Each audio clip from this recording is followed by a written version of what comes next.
नमस्कार। इस हफ्ते का मुकाबला लेकर मैं आपके सामने हाजिर हूं, विज्ञान प्रकाश। पॉइंट बड़ा क्लियर है कि दिल्ली के चुनाव पे अगर हम चर्चा करें तो पिछले दिल्ली के चुनाव में तब से लेकर अब तक क्या बदला है। सबसे बड़ा बदलाव मेरे हिसाब से इस दिल्ली इलेक्शंस का यह है कि इसमें एक आम आदमी पार्टी का फैक्टर आया है।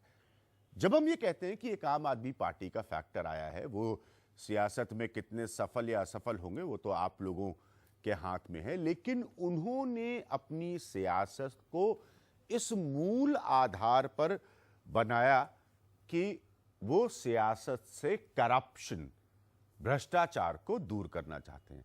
मैं यहां आम आदमी पार्टी पे कार्यक्रम नहीं कर रहा हूं, कोई गलतफहमी मत रखिएगा। मैं जिस मुद्दे को इसलिए उठा रहा हूं वो ये कि अगर किसी आम आदमी पार्टी के चुनावी जंग में आने के बाद क्या वाकई दिल्ली का कोर इश्यू करप्शन है, यह है हमारा आज का मुद्दा कि क्या दिल्ली में कौन अगली सत्ता पर काबिज होगा, यह करप्शन का मुद्दा डिसाइड करेगा। एक लाइन और मैं अपनी तरफ से जरूर ऐड कर दूं कि बहुत सारे ऐसे विश्लेषण और एनालिसिस पहले रही हैं जिन्होंने इस बात के संकेत दिए हैं और यह लिखा गया है, कहा गया है कि शायद भारतीय राजनीति से आहिस्ता आहिस्ता करके करप्शन एक मुद्दा नहीं रह गया है। तो पॉइंट बड़ा क्लियर है कि अगला दिल्ली का मुख्यमंत्री कौन होता है, क्या यह करप्शन जैसा मुद्दा डिसाइड करेगा। मैं आज के अपने पैनल साहब को मिला दूं। मेरे साथ मनोज जी हैं, मनोज मिश्रा जी हैं, पंकज वोरा हैं। आप इन लोगों को किसी को इंट्रोड्यूस करने की जरूरत नहीं है। विजेंद्र गुप्ता साहब भारतीय जनता पार्टी को रिप्रेजेंट कर रहे हैं, संजय सिंह है जो कि आम आदमी पार्टी को रिप्रेजेंट कर रहे हैं, और मीम अफजल साहब हैं जो कि कांग्रेस को रिप्रेजेंट कर रहे हैं। पॉइंट बहुत क्लियर है। पंकज, एक पॉलिटिकल एडिटर के तौर पर हिंदुस्तान टाइम्स को मैं आपसे शुरू करूंगा। इतने सालों से आप देख रहे हैं, आप और हम दोनों ने इस बात को देखा, ऑब्जर्व किया कि ऐसे इलेक्शंस हुए हैं जहां पे सेंट्रल थीम का मुद्दा भ्रष्टाचार नहीं रहा है।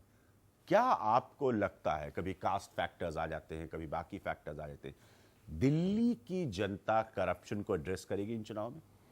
देखिए, दिल्ली में दो तीन मुद्दे हैं जो सामने आ रहे हैं। करप्शन का मुद्दा तो है, आम आदमी पार्टी जो है पूरा चुनाव ही उस मुद्दे पे लड़ रही है, लेकिन करप्शन के अलावा बढ़ती महंगाई, पानी और बिजली, ये तीनों मुद्दे भी हैं। और जो सिविक कम्युनिटीज के अंदर जो कमी पेशी है उसके बारे में भी लोग अपनी क्वालिटी ऑफ लाइफ को जो है इंप्रूव करना चाहते हैं। ये सब मुद्दे हैं। करप्शन को जो है आम आदमी पार्टी हाईलाइट कर रही है, लेकिन करप्शन से ज्यादा मैं मानता हूं कि बढ़ती महंगाई जो है वो ज्यादा बड़ा मुद्दा है, और जो है वो जो रूलिंग पार्टी है उससे वो जूझ रही है। लार्जर पर्सपेक्टिव में हम देखें, बड़ी तस्वीर में तो जो हम कहते हैं कि जैसे मेरे पास तमाम रिसर्च है जो ये सारी रिसर्च साबित करती है कि करप्शन नंबर 1 इशू नहीं है। ये फैक्ट है, जो आप कह रहे हैं सही है कि सारी रिसर्च साबित करती है भारतीय जनता पार्टी की, आम आदमी पार्टी की, करप्शन नंबर 1 इशू नहीं है।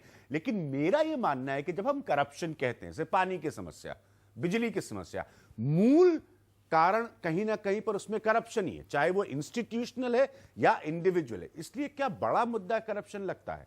नहीं, करप्शन बहुत बड़ा मुद्दा है, क्योंकि ये अगर आपने देखा होगा जो अन्ना हजारे की पूरी मूवमेंट चली थी, हाँ, वो उसकी सफलता इस बात पे थी कि वो भ्रष्टाचार के मुद्दे को एक नेशनल सेंटर स्टेज पे ले आए थे। और उसी अन्ना हजारे की मूवमेंट से कुछ लोग निकलकर आम आदमी पार्टी बनाकर ये चुनाव लड़ रहे हैं। तो करप्शन तो मुद्दा है ही, और आप बिल्कुल ठीक कह रहे हैं कि पानी का मुद्दा है, बिजली का मुद्दा है। इसमें जब इन्फ्लेटेड बिल्स आते हैं, जब लोग सेटिस्फाई नहीं होते, तो करप्शन कहीं ना कहीं एक रोल प्ले करती है।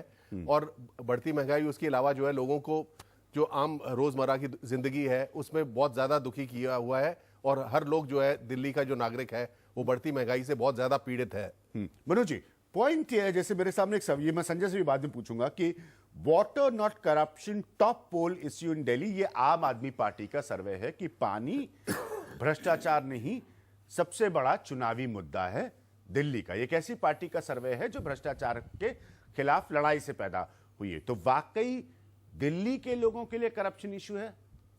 जैसा पंकज जी ने कहा, मेरा मानना है भ्रष्टाचार एक बड़ा मुद्दा तो है ही, लेकिन आप ये ध्यान में दें, सन 2002 में बिजली का निजीकरण हुआ। जिस निजीकरण के खिलाफ कांग्रेस पार्टी, जिस पार्टी की मुख्यमंत्री थी, उसी पार्टी के लोगों ने भ्रष्टाचार के आरोप लगाए और जो विधानसभा की जो ये कमेटी है उसने सीबीआई जांच रिकमेंड किया। उसके जस्ट बाद 2003 में चुनाव हुआ, भाजपा ने इसे मुद्दा बनाया। विजेंद्र जी यहाँ हैं, विजेंद्र जी के पार्टी के लोग कोर्ट गए, तमाम मुद्दे आए। उसके बाद 2003 में फिर से शीला दीक्षित की सरकार बनी। पानी की जो बात आप कर रहे हैं, सारे लोगों को पता है। मेरा थोड़ा सा भिन्न मत ये है, जो वो लोगों ने अभी घोषणा पत्र, उस विषय पर आप बात करेंगे तो करूंगा, चूंकि उन्होंने कुछ असंभव बातें आप पार्टी ने कही है जो संभव ही नहीं है। 30% इलाके में पानी की लाइन डले ही नहीं है, वहाँ कैसे आप पानी पहुँचा देंगे? 800 अनऑथराइज कॉलोनी है जिनको तोड़े बगैर आप वहाँ पाइपलाइन डाल ही नहीं सकते, तो उनको कैसे तोड़ेंगे वो घर तक पानी पहुँचाने के लिए? लेकिन ये जो पानी का माफिया है, जो पानी हर जगह उपलब्ध कराता है, उसकी अलग रेट है, उसकी अलग दुनिया है, एक अलग तरह की सट्टेबाजी है। पॉइंट बहुत अच्छा मनोज जी आपने रखा। मैं यही चीज जो पंकज कि अल्टीमेटली करप्शन अगर इंडिविजुअल मुद्दा नहीं है अपने आप में, लेकिन अगर आप पानी का मुद्दा भी उठाए, बिजली का मुद्दा भी उठाए, इनके आधार में तो करप्शन ही है ना। जैसे पानी का डिस्ट्रीब्यूशन है, तमाम आप जैसे जर्नलिस्ट ने खूब लिखा है इसके बारे में कि उसको इलाकों को माफिया कंट्रोल कब्जा किए हुए, ये भी सिस्टमैटिक भ्रष्टाचार ही है। कब्जा किए हुए। और दिल्ली में 2/3 और तथाकथित जो अमीर लोगों की दिल्ली है, वहां तो ये और संकट सबसे बड़ा है। हाँ, जो जितनी महंगे इलाके हैं वहां उतने पानी के माफिया के रेट उतने ज्यादा है। मैं अच्छी तरह से जानता हूं, कम से कम पिछले 20 साल के लोग बिस्लेरी खरीद इस प्रॉब्लम से बहुत बड़े स्तर पर गुजर और चुकी है। हालत ये है, बसंत कुंज या दिल्ली के तमाम मोहल्लों का नाम मैं नहीं लूंगा, जिन मोहल्लों में लोग नहाने के लिए पानी खरीदते हैं, ये हालत है कि 2-2 दिन पानी नहीं आ रही। और मुख्यमंत्री या जो भी पहले भाजपा रही होगी, वो तमाम दावे लोग करते रहे हैं कि ये कर देंगे वो कर देंगे। भ्रष्टाचार तो है ही, निचले स्तर पर भी है। दुर्भाग्य है कि मुझे लग रहा है कि देश की जनता ने, मुझे लग रहा है ये नियति मान लिया कि ये नहीं दूर हो पाएगा। वही पॉइंट मैं आपसे रख रहा था इस प्रोग्राम के। विजेंद्र जी, कोर पर्सपेक्टिव से, और मेरे सवाल को समझिए कि किसी ने घूस लेते कोई पकड़ा गया, किसी ने किसी कॉन्ट्रैक्ट देने में पैसे ले लिए, मैं सिर्फ उस परिवेश से नहीं पूछ रहा हूं, समाज के बड़े तस्वीर में क्या दिल्ली का चुनाव भ्रष्टाचार पर लड़ा जा रहा है? देखिए अभिज्ञान, ये बात तय है कि भ्रष्टाचार देश में एक बड़ा मुद्दा है और भ्रष्टाचार को लेकर के लोगों में जीरो टॉलरेंस है। और जो पार्टी साफ रूप से भ्रष्टाचार के खिलाफ लड़ेगी, लोग उसका आदर करेंगे। भारतीय जनता पार्टी ने कभी भ्रष्टाचार से समझौता नहीं किया, जीरो टॉलरेंस है। और यहाँ कोई बहस का मुद्दा नहीं है। ये मैं अपने कोर से कह सकता हूँ कि भारतीय जनता पार्टी में इसका कोई स्थान नहीं है। हम एक डेमोक्रेटिक पार्टी हैं और इसकी जीरो टॉलरेंस है विद इन दी पार्टी और आउटसाइड पार्टी, पहला विषय। ठीक है, लेकिन अभिज्ञान, ये चुनाव भ्रष्टाचार के मुद्दे पर नहीं लड़ा जा रहा, क्योंकि आज जनता के सामने इससे बड़ी समस्या है और वो है महंगाई। ठीक है, आज आम आदमी 2 वक्त का खाना नहीं जुटा पा रहा अपने लिए, उसके थाली से एक एक करके चीजें जा रही हैं। 100 रुपए किलो प्याज बिकती है, जब 100 रुपए किलो टमाटर बिकता है, 60 रुपए किलो आलू बिकता है, तो उसको लगता है कि मैं ठगा जा रहा हूं। विजय जी, इस बात का जवाब दीजिए। मैं आपको इंटरप्ट कर रहा हूं, इसलिए जवाब दीजिए क्योंकि महंगाई और भ्रष्टाचार में कहीं आपको नहीं लगता लिंक नहीं है?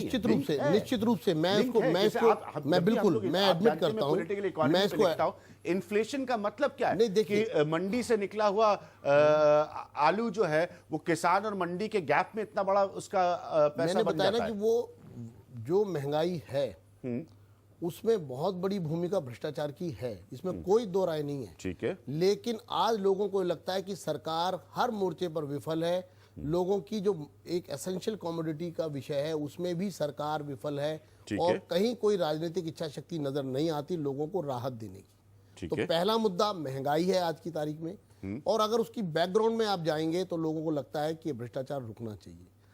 तीसरा विषय मैं इसमें स्पष्ट रूप से कहना चाहता हूं कि देखिए, सवाल ये है कि ये चुनाव अगर भ्रष्टाचार पर लड़ा जाता तो श्रीमती शीला दीक्षित, जिनके ऊपर भ्रष्टाचार के आरोप सिद्ध हो चुके हैं, ये बाकी पार्टियां सिर्फ जुबानी कह रही हैं, मैंने सिद्ध किए हैं, इंडाइटमेंट हुआ है, शीला दीक्षित जी को दोषी पाई गई है सरकारी धन के दुरुपयोग की लोकायुक्त की रिपोर्ट में।